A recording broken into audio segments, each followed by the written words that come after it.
राधे राधे।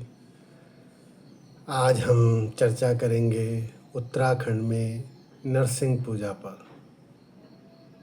इससे पहले कि हम इस पर चर्चा करें, आपसे निवेदन है कि हमारे चैनल को सब्सक्राइब कर लें और लाइक और शेयर भी करें ताकि सभी तक ये सूचनाएं पहुंच सकें, जानकारी पहुंच सके और मैं आपसे निरंतर जुड़ा रहूं।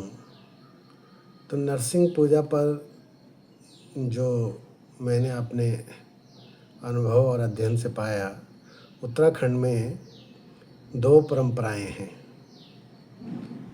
एक है जोशीमठ में स्थित भगवान नरसिंह का जो मंदिर है, विष्णु भगवान के चौथे अवतार के रूप में, जिनका आधा शरीर निरी यानी मनुष्य का और आधा सिंह का है, यानी नरसिंह अवतार, जिन्हें विष्णु भगवान का चौथा अवतार कहा जाता है। और ये भी माना जाता है कि बद्रीनाथ की यात्रा से पूर्व इनके दर्शन अनिवार्य हैं। जोशीमठ में भगवान बद्रीनाथ की मूर्ति शीतकालीन निवास के लिए आती है और वहीं पर पूजा भी होती है। ये भी मान्यता है कि भगवान नरसिंह की जो बद्रीनाथ में स्थित मूर्ति है, उसकी बाईं कलाई कमज़ोर है और वो धीरे धीरे कमज़ोर होती जा रही है। एक दिन ऐसा आएगा जब वो टूट कर गिर जाएगी। उसी दिन बद्रीनाथ को जाने वाला मार्ग भूस्खलन के कारण पूरी तरह अगम्य हो जाएगा और ये कलयुग के आने के संकेत होंगे। इसके बाद भगवान बद्रीनाथ के दर्शन भविष्य बद्री में होंगे, ऐसी मान्यता है। तो ये हुई प्रथम परंपरा। अब दूसरी आती है जो गढ़वाल में लोक परंपराओं में नरसिंह देवता पूजे जाते हैं। वे सिद्ध योगी नागपंथी हैं। गढ़वाल के लोक मान्यताओं में नरसिंह देवता को विष्णु अवतार के रूप में नहीं बल्कि एक सिद्ध योगी नागपंथी साधु के रूप में पूजा जाता है। इसका कोई पृथक से देवालय नहीं होता। घरों में ही इसका टिमरू का सोटा, टिमरू एक प्रकार की झाड़ी होती है जिसमें कांटे होते हैं, तो टिमरू का सोटा यानी डंडा, नेपाली चिमटा यानी लोहे का एक प्रकार का वाद्य यंत्र और खरियाँ की झोली यानी सूत की झोली, इनकी स्थापना करके इसकी पूजा की जाती है। वस्तुतः नरसिंह नाथ एक ऐतिहासिक व्यक्ति था जिसका तंत्र में और राजनीति में और योग में अपना अच्छा प्रभाव था। इसका मुख्य केंद्र भी जोशीमठ में था। इसके प्रभाव में आकर कत्यूरी शासक आसंत देव ने अपना ज्योतिर्मठ और ज्योतिर्मठ का महल और ज्योतिर्मठ की सत्ता नागपंथ में दीक्षित होकर के नरसिंह नाथ को सौंप दी और स्वयं जा कर के कत्यूर घाटी में रणचोला घाट में अपनी नई राजधानी की स्थापना की। लेकिन ये भी कहा जाता है कि आसंत देव से स्वयं नरसिंह नाथ ने उसके ज्योतिर्मठ की राजधानी छीनी थी और उत्तरी भारत के जोगियों को एकत्र कर एक विशाल सेना बना ली थी।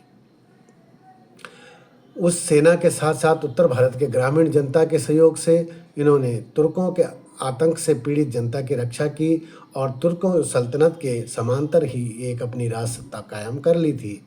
कबीर भी अपने बीजक की 69 जो रमैनी है उसमें लिखते हैं कि उन्होंने स्वयं इस प्रकार के नागपंथी साधुओं की फौज देखी है। वे लिखते हैं, ऐसा जोग न देखा भाई, भूला तेरे लिए गाफिलाई, करहूँ लड़ाई मत के मंदा, ई अतीत के तरकस बंदा, घोरी घोरी कीम बटोरा, गांव पापई जय चले कटोरा। तो ये कबीर ने लिखा है। इसका मतलब उन्होंने ये फौज देखी थी।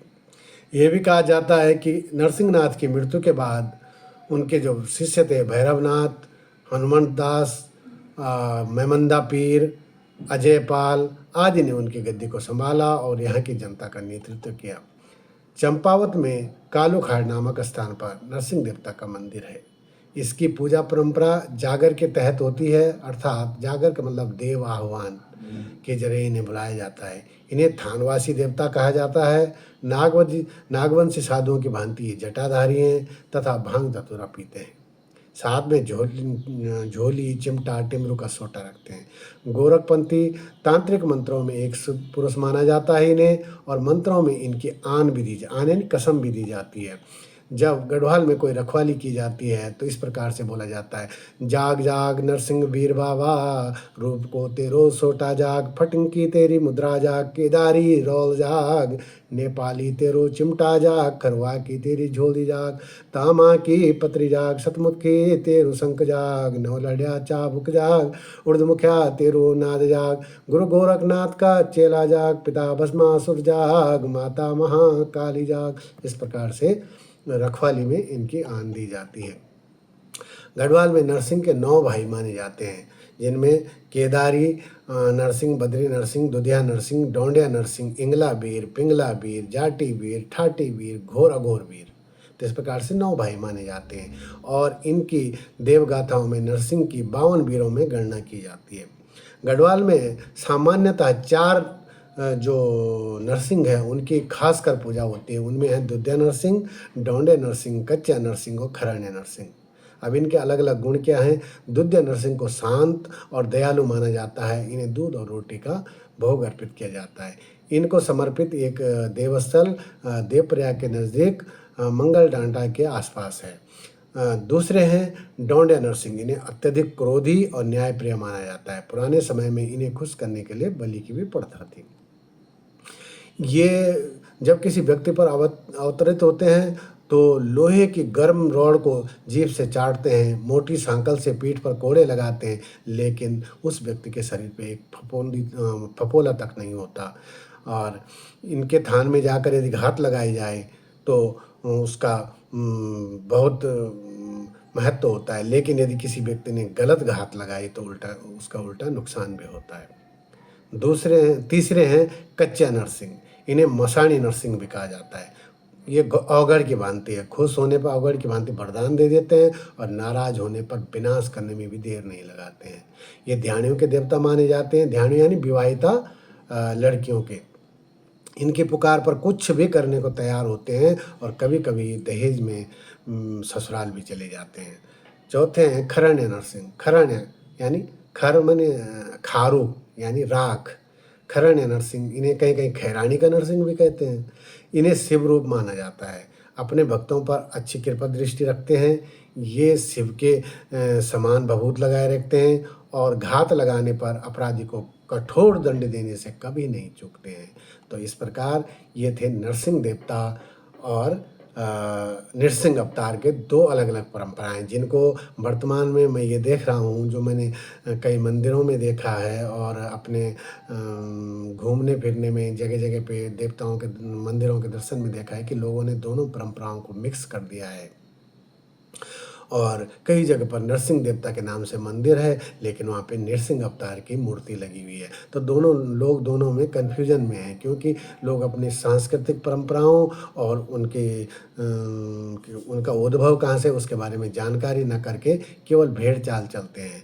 तो जहाँ पर टिमरू का डंडा रखा है, नेपाली चिमटा रखा है, खरिया की झोली रखी है, तो वो क्या है?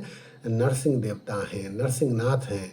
ठीक है, और वो नाथपंथी योगी हैं, उनका अवतार है। और जहाँ पर विष्णु भगवान के चौथे अवतार का मंदिर है, वहाँ आधा नृसिंह और आधा सिंह और आधा नृ यानी मनुष्य का सिर है। तो इस प्रकार से गढ़वाल में 2 प्रकार की परंपराएं चल रही है, जो वर्तमान में आपस में मिक्स सी हो गई है। इसके साथ ही कभी गढ़वाल में नाथपंथ, नागपंथ, इन पर विस्तृत चर्चा करूँगा। आज के लिए इतना ही। धन्यवाद। यदि आपको पसंद आया, आप अपनी अगली पीढ़ियों तक इस ज्ञान को संप्रेषित करना चाहते हैं, तो ज़रूर इस वीडियो को शेयर करें अपने दोस्तों में, बच्चों को दिखाएं, और इस पर आपको भी कुछ यदि जानकारी मिलती है तो मुझसे भी शेयर करें। कुछ गलतियां भी हुई हों तो उनके लिए माफ़ करना। धन्यवाद। जय हिंद, जय भारत।